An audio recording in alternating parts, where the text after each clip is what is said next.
네. 고린도전서 13장은 사랑장이죠. 우리가 너무나도 잘 알고 있습니다.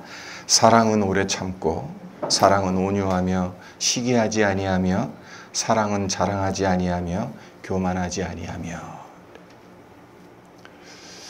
자, 그러니까 이 사랑장에서 사랑이 무엇인지에 대해서 계속 사도 바울이 이야기를 하다가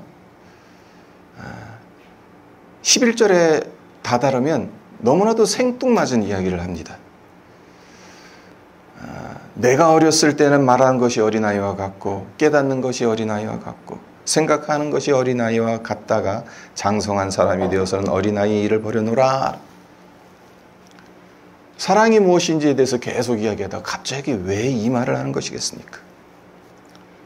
자, 12절도 보시면요. 하나님을 아는 우리의 지식이 언제 완전해진다고 사도 바울이 말하고 있습니까? 우리가 지금은 거울로 보는 것 같이 희미하나 그때에는 얼굴과 얼굴을 대하여 볼 것이요. 지금은 내가 부분적으로 아나 그때에는 주께서 나를 아신 것 같이 내가 온전히 알리라. 그러니까 우리가 천국에 올라가 하나님과 얼굴을 마주 대할 때 우리의 믿음, 우리의 지식이 완전해진다는 의미입니다. 그리고 이젠, 그러니까 즉 이 땅에서 사는 동안엔 거울로 보듯 희미하고 불완전하다는 것. 여러분들도 잘 알고 계시듯이 바울의 시대엔 거울을 유리로 만들지 않았습니다. 유리라는 그 물체가 존재한 거는 기원전에도 존재를 했어요. 그런데 참 신기한 게 유리가 이미 존재했음에도 불구하고 유리 거울은 언제서야 처음으로 만들어지게 되냐면은 16세기 초에 만들어졌다고요. 그러니까 그 전까지는 유리 거울이 없었습니다. 그러니까 청동 거울이 있었습니다. 그러니까 금속 거울이나 이 시대는 청동 거울이 있었겠죠. 그러니까 녹그릇 같은 것을 반질반질해질 때까지 문질러서 만들었기 때문에 오늘날의 거울처럼 잘 비춰지지 않습니다. 얼굴을 뚜렷하게 볼 수 없습니다. 그저 눈, 코, 입 이런 윤곽선만 확인할 수 있을 정도입니다. 그러니까 사도 바울이 거울을 보는 것 같이 희미하다고 말하는 것은 이런 이유 때문입니다. 사도 바울의 눈엔 고린도 교회의 성도들은 불완전하고 미성숙한 어린아이와도 같습니다. 성령의 은사가 아무리 많아도 모두들 자기가 잘났다는 생각에 빠져 있습니다. 질시와 다툼 그리고 분쟁이 교회 안에서 그치지 않습니다. 사도 바울은 이 점을 너무나도 안타깝게 생각했어요. 그래서 방언이나 예언과 같은 은사들은 주님 앞에 서게 될 때 패하여지지만 믿음과 소망 그리고 사랑은 영원하다. 하나님이 주신 은사도 중요하지만 사랑이 없으면 아무 소용이 없다라는 진리를 이 사랑장에서 가르쳐 주고 있는 겁니다. 그렇습니다. 이 땅에서 얻는 하나님을 아는 지식 그리고 우리의 믿음은 어린아이와 같이 불완전하고 청동 거울을 보는 것과 같이 희미할 수밖에 없습니다. 천국에 가야 장성한 사람과 같이 그리고 얼굴과 얼굴을 대하여 보는 것과 같이 완전해질 겁니다. 하루하루 성령의 인도하심에 따라 예수님의 성품을 닮아가는 성화의 과정을 밟아간다고는 하지만 이 땅에선 완전함이라는 영화의 단계에 올라가는 것은 불가능합니다. 하나님을 직접 만나 얼굴과 얼굴을 대하여 보게 되는 그 날이 되어야 우리는 영화로운 그 완전함의 자리에 갈 수 있는 거죠. 자, 그렇다면 이런 생각을 할 수 있지 않겠습니까? 어차피 이 땅에서 완전해지지 못한다. 하나님을 아는 지식이나 하나님을 아는 믿음이 이 땅에서 완전해지지 못하는데 그러면 포기해야 되는가? 어차피 안 되는 거니까 포기해야 되겠습니까? 사람은 고쳐 쓰는 거 아니라는 말이 있듯이 고쳐 쓸 수 없는 건가요? 아니죠. 사도 바울이 말하고자 했던 바는 그런 의미로 한 것이 아닙니다. 소망을 주기 위한 말씀입니다. 왜 그렇습니까? 우리의 믿음 불완전해요. 작은 풍파에도 이리저리 흔들리며 어찌할 바를 모릅니다. 하지만 그럼에도 불구하고 주님 앞에 서는 그날 하나님께서 우리를 완전케 해 주실 거라고 약속하셨습니다. 우리의 힘으로 우리의 구원을 완성하는 것이 아니라 하나님의 은혜와 열심으로 이루어 주실 것을 약속하셨다는 겁니다. 그렇기 때문에 우리에겐 너무나도 큰 소망이 되고 위로가 되는 말씀인 겁니다. 하지만 이 말씀은 소망과 위로의 말씀이기도 하지만 도전의 메시지이기도 하다는 것 또한 우리는 기억할 필요가 있습니다. 왜 그렇습니까? 하늘나라 가는 그날까지 완전할 순 없겠지만 최대한 장성함에 이르러야 하기 때문입니다. 그냥 포기한 채 그냥 있는 그대로 되는 대로 사는 게 아니라 최대한 우리의 믿음이 장성함에 이를 수 있도록 주의 성령에게 맡겨드려야 한다는 겁니다. 생명의 특징이 무엇입니까? 성장하는 거잖아요. 살아있다면 자라는 것이 정상입니다. 하나님을 아는 지식과 우리의 믿음이 산 지식이고 산 믿음이라면 자라가야 합니다. 그리고 지식과 믿음이 자라가기 위해선 오늘 본문 말씀에 의하면 버려야 할 것이 있습니다. 우리의 믿음, 우리의 지식이 자라가기 위해 버려야 할 그것이 무엇인가? 사도 바울은 그것이 어린아이의 것들이다라는 말을 합니다. 그것이 구체적으로 무엇이겠습니까? 두 가지로 생각을 할 수 있습니다. 첫째는 11절을 다시 보면 말하는 것이 어린아이와 같다라고 사도 바울이 말합니다. 그러니까 어린아이처럼 말하는 것을 버려야 한다는 의미죠. 우리 해나와 하진을 보게 된 게 지금 한 9개월 만이죠. 작년 우리 교회 창립 기념 주일에 만났으니까 얼마나 반가운지 모르겠습니다. 안 본 사이에 키가 훌쩍 컸고 제법 의젓해진 것 같아요. 하지만 그렇다고 어른이 된 건 아니잖아요. 아직 여전히 사랑스럽기 그지없는 말괄량이 어린 아이들입니다. 근데 만약 해나와 하진이가 요즘 정치가 부패해서 문제다, 수출이 안 되고 경제가 침체돼서 걱정이다, 이런 말을 엄마 아빠 앞에서 한다면 엄마 아빠 마음이 어떻겠습니까? 그런 생각, 그런 걱정을 하니 대견하고 기특해 보이겠습니까? 저 같으면 무섭게 보일 것 같습니다. 어린이에겐 어린이의 말이 있습니다. 어린이답게 말을 해야 예쁘고 귀엽지 어른처럼 말하면 징그럽습니다. 그러나 어른이 되어선 어른의 말을 해야지 어린이의 말을 한다면 문제가 심각한 거겠죠. 여기 계신 여성도 여러분, 그럴 일은 없겠습니다만은 여러분의 남편이 여러분 보는 앞에서 시어머니에게 엄마, 맘마죠, 맘마라고 한다면 여러분의 심정이 어떠할까요? 한숨이 나오겠죠. 저런 철부지 남편과 평생 살아야 하나라는 걱정 때문에 여러분 보는 앞에서 여러분 마음이 시커먼 숯으로 변할 겁니다.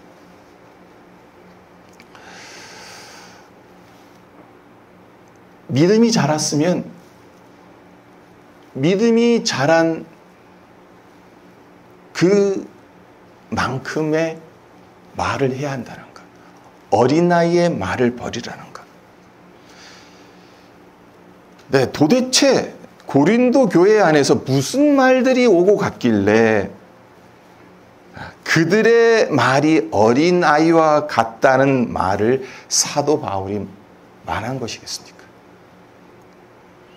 서론에서도 말씀드렸습니다마는 고린도 교회엔 방언, 병고침, 예언, 영분별, 기적 등등 각양 은사들을 받은 성도들로 넘쳐났습니다.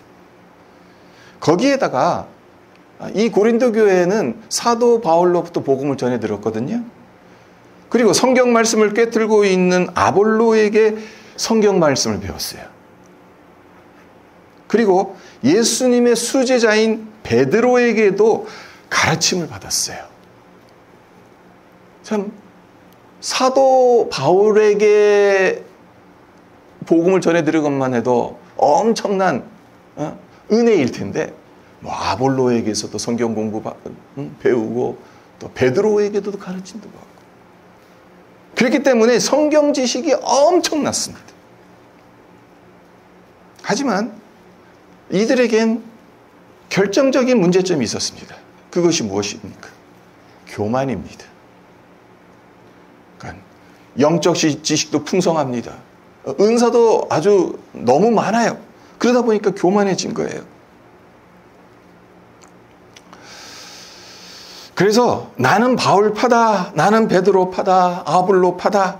그리고 이도저도 아닌 사람들은 그래, 나는 그리스도파다 라며 서로 자기 잘났다고 자랑하기 바빴고 다투기 바빴습니다.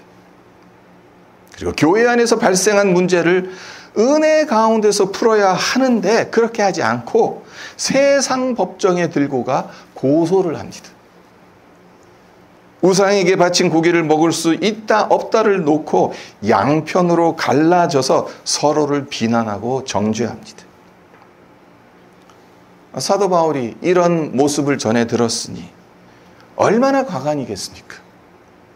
미성숙한 어린아이들로 보일 수밖에 없겠지요. 그래서 직접적으로는 책망은 하지 않았지만 자기 자신을 예로 들며 내가 어렸을 때는 말하는 것이 어린아이와 같고 깨닫는 것이 어린아이와 같고 생각하는 것이 어린아이와 같다. 그러니까 한마디로 돌려 말하는 겁니다. 우리는 어떻습니까? 우리는 어떤 말을 더 많이 합니까? 은혜의 말, 세워주는 말을 더 많이 합니까? 아니면 비난의 말, 무너뜨리는 말을 더 많이 합니까? 감사의 말을 더 많이 하고 있습니까? 아니면 불평의 말을 더 많이 하고 있습니까? 어떤 말을 하느냐? 그 차이는 매우 큽니다. 어린아이의 말이 아닌 장성한 사람의 말을 해야죠. 성도다운 말을 많이 해야겠죠. 그리고 두 번째로 버려야 할 어린아이와 같은 것이 무엇인가? 깨닫는 것이 어린아이와 같고 생각하는 것이 어린아이와 같다라고 11절에서 또 말하죠. 그러니까 어린아이 수준의 깨달음과 생각을 버리라는 겁니다. 어린아이들은 깨닫는 것이 더딥니다. 깨닫는 것에 한계가 있기 때문에 그럴 수밖에 없는 이유가 있습니다. 어린아이들에겐 그들이 이해하고 다룰 수 있는 범위 안에서 생각하는 습성이 있습니다. 어린아이들은 넓게, 깊게, 그리고 멀리 생각하지 못합니다. 자기 눈앞에 있는 것만 생각합니다. 네. 어린아이들의 행동 방식에도 이것이 큰 영향을 끼쳐요. 그래서 어린아이들이 좁고 구석진 곳을 좋아하는 이유가 생각의 틀이 좁기 때문이다라고 전문가들은 말합니다. 어린아이들은 어른 생각엔 답답할 것 같은 비좁은 침대 밑이나 옷장 안에 들어가는 것을 좋아하고 편안해해요. 넓은 공간에 있으면 그 공간에 자신의 생각을 가득 채워야 하는데 그렇게 하지 못하니까 불안해하는 거예요. 그와 반면 좁은 공간 안에 있으면 그만큼만 자신의 생각을 채워도 된다고 생각하기 때문에 좁은 공간 안에 있으면 심리적으로 안정을 얻는다고 하는 거예요. 그리고 어린아이들의 또 다른 특징이 무엇입니까? 집중할 수 있는 시간이 짧다는 거지 않습니까? 아이들을 자동차에 태워보세요.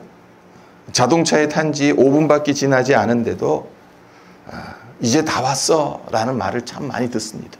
해나와 하지는 그렇지 않을 건데, 우리 집 아이들이 어렸을 때 자동차 타고 어딜 갈 때마다 그곳이 몇십 분 안에 당도할 가까운 곳이든 몇 시간이 걸리는 먼 곳이든 상관없이 출발한 지 불과 몇 분이 지나지 않았는데도 늘 하는 말이 있었습니다. 이제 다 왔어. 아직 얼마나 더 가야 돼? 몇 분 지나지 않았는데 계속 이 말을 해요. 왜 그런 말을 하는 것이겠습니까? 집중하는 시간이 짧으니까. 5분만 지나도 자동차 안에 있는 것이 싫어서 그런 말을 하는 겁니다. 아이들이 이렇게 말하는 것 잘못된 건 아니죠. 아이들에겐 지극히 정상입니다. 문제는 다 큰 후에도 깨닫고 생각하는 것이 어린아이의 수준에 머무른다면 문제인 겁니다. 자, 성경에서 이와 관련된 예를 하나 찾아볼 수가 있습니다. 바로 롯입니다. 롯이 소돔성에 거주하고 있었을 때 어떤 일이 일어났습니까? 신할 왕을 중심으로 뭉친 연합군이 소돔성을 쳐들어와서 함락시켰어요. 이때 수많은 소돔성 거민들이 포로로 끌려가게 되고 롯과 그의 가족들로 포로로 잡혀갑니다. 다행스럽게 삼촌인 아브라함이 급하게 와서 구출해 줍니다. 자, 롯이 이런 경험을 했으면 어떻게 해야 합니까? 이 사건을 경고로 받아들여야 하지 않겠습니까? 소돔성에 더 있다가는 더 큰 일을 당할 수 있다는 것을 깨닫고 소돔성에서 빨리 빠져나와야 하는 것 아닙니까? 하지만 그렇게 했습니까? 그렇게 하지 않았습니다. 창세기를 읽어보면요, 그 뒤로도 아브라함이 롯을 구출해주고 난 이후에도 계속해서 소돔성에 머물렀습니다. 그리고 그로 인해 소돔성이 하나님의 불심판을 받아 멸망당하게 되었을 때 하나님의 사자들이 미리 알려주었기 때문에 소돔성에서 빠져나오기는 했습니다마는 급하게 빠져나오는 바람에 그가 가진 모든 재산을 갖고 나올 수 있었겠습니까? 보따리 하나 달랑 들고 나왔을 겁니다. 그동안 모아둔 재산의 상당량을 다 그냥 소돔성에 두고 나올 수밖에 없는 겁니다. 네, 이게 전부가 아니죠. 롯의 아내가 두고 온 재산이 아까워서인지 뒤돌아보지 말라는 하나님 사자의 명령을 어깁니다. 뒤를 돌아봅니다. 그래서 소돔 기둥이 되고 말죠. 만약 롯이 빨리 깨달았다면, 하나님께서 주신 그 사인을 제대로 붙잡았다면 어떠했을까요? 그의 재산과 아내를 잃어버리지 않았을 수도 있었을 겁니다. 더디게 깨달았기 때문에 재산과 아내를 모두 잃어버리게 되었다라고 볼 수 있는 겁니다. 그렇습니다. 깨닫기를 더디하면 아무리 좋은 축복과 은혜를 받았다 해도 소용이 없습니다. 잘못된 길로 들어선 것에 대해 하나님께서 신호를 보내셨을 때 깨닫지 못하면 화를 당하기 쉽습니다. 말씀을 맺겠습니다. 우리 자신을 냉정하게 들여다본다면 우리는 여전히 어린아이와도 같습니다. 말하는 것이 어린아이와 같고 깨닫는 것이 어린아이와 같고 생각하는 것이 어린아이와 같습니다. 그래서 우리의 힘과 능력만으로는 어린아이처럼 말하는 것, 깨닫는 것, 그리고 생각하는 것을 버린다라는 것이 너무나도 어렵습니다. 하지만 그럼에도 불구하고 어린아이처럼 말하고 깨닫고 생각하는 것을 버려야 합니다. 예, 불가능하니까. 이 땅에 있는 한 우리는 불완전하니까 도저히 그 지경까진 올라갈 수 없으니까 포기해도 돼. 그냥 대충 살아. 성경은 절대로 그렇게 말씀하시지 않습니다. 오히려 그렇기 때문에 더 은혜 안에 머물러라. 말씀 안에 머물러라. 이것을 줄기차게 말씀하시는 겁니다.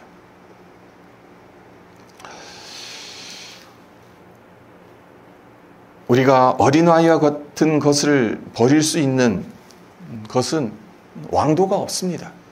말씀 안에 머무르는 것, 기도하면서 성령의 인도하심을 받고 그 가운데서 하나님 사랑 안에 거하는 법을 배우는 겁니다.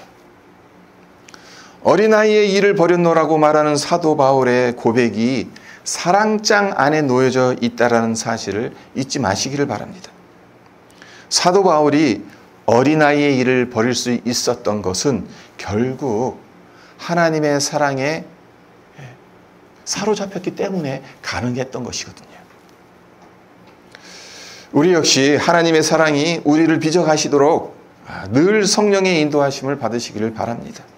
그래서 지금은 비록 거울로 보는 것 같이 희미하고 부분적으로 알 수밖에 없지만 얼굴과 얼굴을 대하여 보며 주께서 나를 아신 것 같이 내가 온전히 알게 되는 그날을 소망하는 우리 모두가 되시기를 기원합니다.